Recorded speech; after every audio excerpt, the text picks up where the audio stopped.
أعوذ بالله من الشيطان الرجيم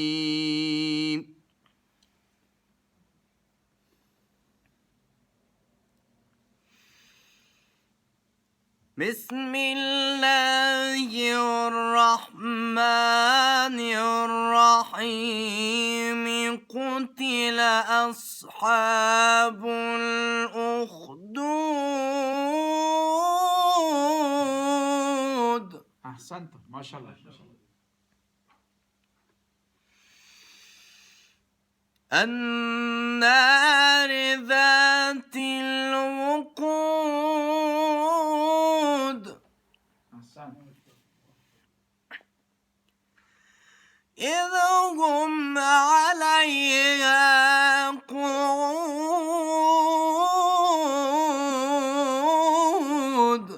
احسنت احسنت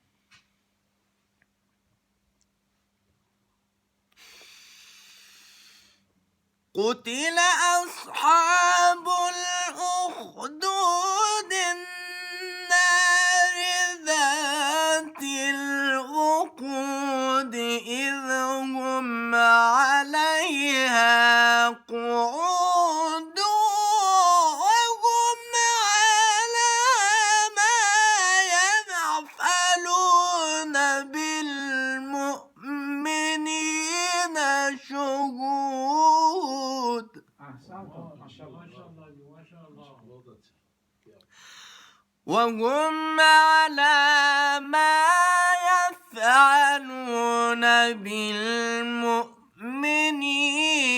شهود احسنت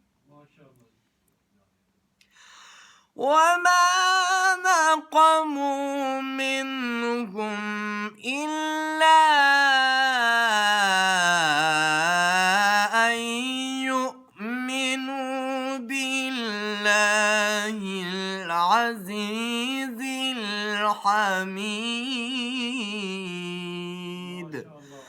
صدق الله العلي العظيم واحلل عقدۃ من لسانی یفقہوا قولی۔ قرآن میں بعض لوگوں کا ذکر ہوا ہے جن کو اصحاب اخدود کا نام دیا گیا۔ ہم قرآن کی آیت سے لیتے ہیں اور پھر اس کا ترجمہ تفسیر اور ان لوگوں کی داستان آپ کے سامنے بیان کرتے ہیں۔ بسم اللہ۔ سورہ بروج ہے، آیت نمبر 4 سے لے کر 8 تک یہ اصحاب اخدود کے بارے میں۔ بسم اللہ الرحمن الرحیم۔ قتل اصحاب الاخدود النار ذات الوقود اذ هم علیہ قعود وهم علی ما یفعلون بالمؤمنین شہود وما نقموا منهم الا ان یؤمنوا باللہ العزیز الحمید صدق اللہ العلی العظیم۔ صلی اللہ۔ قتل اصحاب الاخدود، خدا ہلاک کرے اصحاب اخدود کو، اور انہوں نے ایندھن والی آگ جلائی۔ اذ ہم علیہ قعود، اور پھر اس کے قریب بیٹھ کے، اور جو مومنین کے ساتھ وہ کر رہے تھے اسے وہ اپنی آنکھوں سے دیکھ رہے تھے۔ مومنین کے ساتھ جو انہوں نے ظلم کیا ہے وہ صرف اس وجہ سے تھا کہ وہ مومنین اللہ پر جو عزیز اور حمید ہے ایمان لائے ہوئے تھے۔ اصحاب اخدود کا جو واقعہ ہے، پہلے بھی میں عرض کر چکا ہوں، قرآن نے جو واقعات بیان کیے ہیں، تاریخی داستانیں بیان کی ہیں، قرآن ہی کے داستانہ تاریخی پرداخت میخواست بما عبرت بدہد، تاکہ ہم اس سے سبق حاصل کریں، درسی بے اموزم۔ تو یہاں پر بھی خداوند تعالیٰ نے درس کے لیے کہ تم تھوڑی سی مشکل تم پر آن پڑتی ہے تو پریشان ہو جاتے ہو دین کی وجہ سے، شیعہ ہونے کی وجہ سے کسی نے تمہاری طرف سے منہ پھیرا ہے، تمہارے ساتھ کاروبار نہیں کیا، تمہارے ساتھ بات چیت چھوڑ دی ہے، تم پر طنز کی ہے، تم پر تانا کسا ہے اس نے، تو تم پریشان ہو جاتے ہو۔ حالانکہ تاریخ میں اس سے زیادہ سخت واقعات لوگوں کے ساتھ ہوئے ہیں، لیکن انہوں نے دین کو نہیں چھوڑا۔ اصحاب اخدود تھے عیسائی دین پر، اور اس زمانے میں عیسائی دین رائج تھا۔ اس ملک کا جو بادشاہ تھا جس کا نام ذو نوائس تھا، یہ یہودی تھا، یہ ہمجر کا رہنے والا تھا۔ ہمجر ایک علاقہ ہے یمن میں۔ اس نے ان لوگوں کو جو عیسائی ہو گئے تھے ان کو کہا کہ تم یہودی مذہب پر واپس آ جاؤ، ورنہ میں تم پر سختی کروں گا، تمہیں قتل کر دوں گا۔ یہ نہیں مانے۔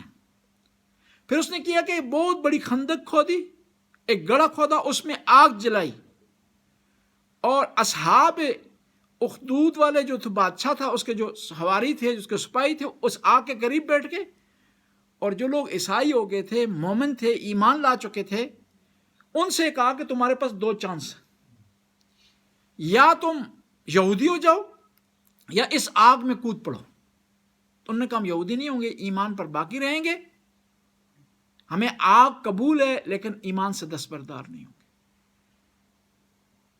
انہوں نے اس آگ میں ڈال دیا ان مومنوں کو جو خدا پر ایمان لائے تھے، اور آگ کے قریب بیٹھ کر تماشا دیکھنا شروع کر دیا۔ انہوں نے کہتے ہیں کہ ایک خاتون تھی، اس کی گود میں بچہ تھا۔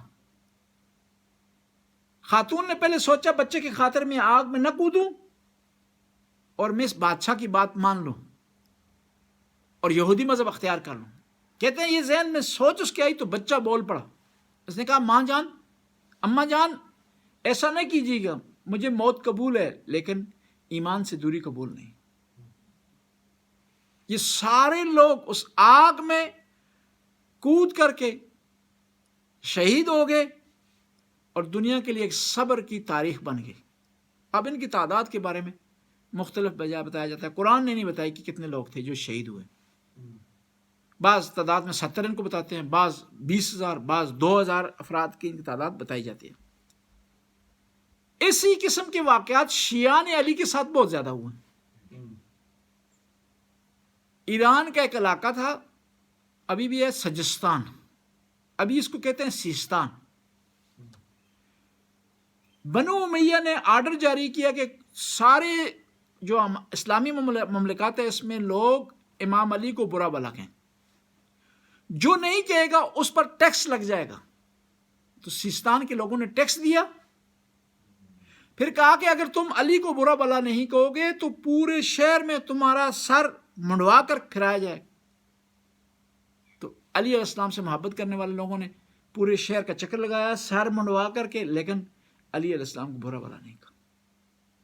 حجر بن عدی 7 افراد تھے، رشید ہجری، ان کو آپشن دیا گیا یا علی سے برات کریں یا موت کو قبول کریں۔ انہوں نے کیا کیا؟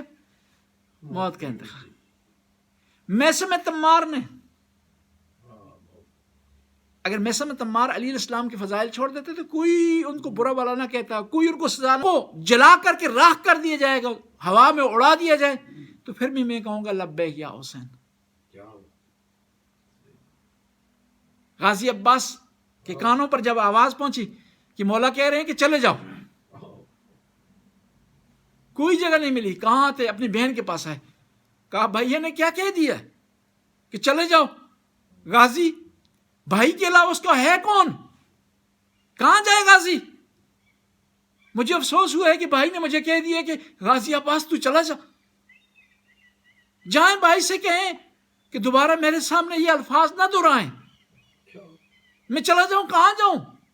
یہاں سے چلا جاؤں مدینے میں بیٹھ کر روتا رہوں اور اپنے بھائی کی خبریں سنتا رہوں؟ امام نے چراغ جلایا، دیکھا کہ تعداد میں کمی نہیں ہوئی۔ جو بچے تھے وہ پاؤں کے پونچوں کے بل کھڑے ہو گئے تھے کہ امام حسین کو محسوس نہ ہو کہ بچے ہیں۔ جو بوڑھے تھے انہوں نے کمریں باندھ لی تھی۔ ایک امام کے صحابی ہیں، عمر رسیدہ ہے، کربلا کے میدان میں ان کی عمر اتنی زیادہ تھی کہ ان کو دکھائی نہیں دیتا تھا، ان کی جو یہ ابرو تھی نا یہ گری ہوئی تھی سامنے آنکھوں پر۔ تو عاشورہ کے دن 2 انہوں نے کپڑے منگوائے، ایک کمر سے باندھا ایک ادھر باندھا کہ دکھائی دے. میں آپ سے پوچھتا ہوں اس قسم کی فرد کا میدان میں آنا کوئی جنگ کی بازی کو تبدیل کر دے گا؟ پوچھا گیا کہ اے مسلم بن اوس سے آپ کے میدان جنگ میں آنے یا نہ آنے سے امام حسین کی فوج میں کوئی فرق نہیں آتا، پھر کیوں آئے؟ کہا بتانے کے لیے آیا ہوں کہ حق کس طرف ہے. از مسلم بن اوس سے سوال کردن شما که پیرمردید پارچه به کمرتون بستید چشمتون نمیبینن عصا به دست دید، یک عصا دست گرفته بود شمشیر میخواست بزنه، گفته چرا آمدید شما؟ آیا نمیتونید شما یا کاری نمیتونید برای امام حسین انجام بدید؟ نمیتونید این توازن جنگ را عوض کنید؟ چرا آمدید؟ گفت آمدم که میخوام نشون بدم که حق به کدوم طرف هستش. مثل ابو رافع، امام جنگ صفین میں ابو رافع نے بھی یہی لفظ استعمال کیا. کسی نے کہا کہ تم بوڑھے ہو گئے ہو، تمہارے جنگ صفین میں آنے سے کوئی فائدہ نہیں. کہا اس لیے آیا ہوں بتانے کے لیے کہ حق کس طرف ہے. مجھے پتا ہے کہ میرے آنے اور نہ آنے سے کوئی فرق نہیں پڑتا. بس یہ جو آیات ہیں ان میں سے کچھ درس ملتے ہیں جو ہم نے آیات پڑھی ہیں اصحاب اخدود. پہلا درس یہ ملتا ہے کہ قرآن نے یہاں ذکر کیا ہے، قرآن بتا رہا ہے کہ ہمیشہ ظالم اور مظلوم کا تذکرہ ہونا چاہیے تاکہ لوگ ظالم سے نفرت کریں اور مظلوم کی حمایت کریں. قرآن نے اس واقعے کو بیان کیا، تعداد نہیں بتائی، یہ نہیں بتایا کہ کہاں پر ہوا ہے، کیونکہ قرآن کا کام ہے یہ بتانا، کام نہیں ہے کہ کیا ہوا کیا نہیں ہوا. بتانا ہے کہ ایک ظلم ہوا ہے، کچھ لوگ ظالم تھے کچھ لوگ مظلوم تھے، اور تمہیں بھی چاہیے کہ ظلم سے نفرت کرو، ظالم سے نفرت کرو، مظلوم کا ساتھ دو. اور تمہیں بھی چاہیے جس طرح ان لوگوں نے صبر کیا تم بھی دین پر صبر کرو. اسی آیت سے ایک اور جو ہے وہ مسئلہ پتہ چلتا ہے کہ قرآن نے جو بیان کیا ہے ظالم اور مظلوم کو، اس سے بڑی انتہا یہ ہے کہ آگ کے ذریعے ظلم کیا جائے، زندہ لوگوں کو آگ میں جلانے کی کوشش کی جائے. دوسرا ظلم یہ ہے کہ آگ جلا کر ان کو زندہ آگ میں ڈالا جائے. تیسرا اس کے ساتھ جو ہے بیٹھ کر تماشا کیا جائے، دیکھا جائے. یہاں پر ایک نقطہ عرض کروں گا. عرب کی جنگ کے کچھ قوانین تھے، عرب ان قوانین پر عمل کرتے تھے. پہلا قانون عرب کا یہ تھا کہ دشمن کے لیے پانی نہیں بند کرتے تھے. دوسرا قانون دشمن کا یہ تھا کہ خواتین پر ہاتھ نہیں اٹھاتے تھے. تیسرا قانون تھا کہ جنگ ہو گئی ہے، افراد مارے گئے ہیں، خواتین کو قیدی نہیں بناتے تھے. چوتھا کام یہ تھا کہ کبھی بھی جو دشمن کے خیمے ہوتے تھے اس میں خواتین ہوتی تھی یا بچے ہوتے تھے تو آگ نہیں لگاتے تھے. یعنی اتنے ظالم ہونے کے باوجود، لڑائی جھگڑا ہونے کے باوجود ان عرب کے اصول تھے. لیکن کربلا میں آ کر ان عربوں نے اپنے اصولوں کا بھی پاس نہیں رکھا. پانی 2 محرم سے بند کر دیا. کہتے ہیں 7 محرم کو نہیں، پانی 2 محرم سے بند ہوا. 7 محرم کو ذخیرہ ختم ہو گیا، پانی کی جو سٹوریج تھی ختم ہو گئی تھی. پانی انہوں نے بند کیا. دوسرا کام انہوں نے کیا ہے کہ خیموں کو آگ لگائی. تیسرا کام کہ خواتین کو اسیر کیا. اور عرب کا ایک اور قانون بھی تھا کہ دشمن نے شکست ہو گئی، دشمن کو اس کے افراد مارے گئے، اب لاشوں سے کچھ زیادتی نہیں کرنی. یہ عربوں نے قانون بنایا ہوا تھا. جو ہوتے تھے نا کی یا اللہ تمام شہداء ملت جعفریہ کی مغفرت فرما، ان کو شہداء کربلا کے ساتھ معشور فرما. یا اللہ شیعہ نے حیدر کرار جہاں بھی مظلوم، پاکستان میں، افغانستان میں، لبنان میں، عراق میں، صرف شیعہ ہونے کے جرم میں ان پر سختیاں آئی ہیں، ان پر مصائب آئے ہیں. یا اللہ ان قبروں کو منور فرما، ان کے درجات کو بلند فرما. یا اللہ ہمارے شہداء کے راستے کو ادامت دینے کی، اس کو آگے بڑھانے کی توفیق عطا فرما. ربنا آتنا فی الدنیا حسنہ وفی الآخرۃ حسنہ وقنا عذاب النار. اللہم صلی علی محمد وآل محمد.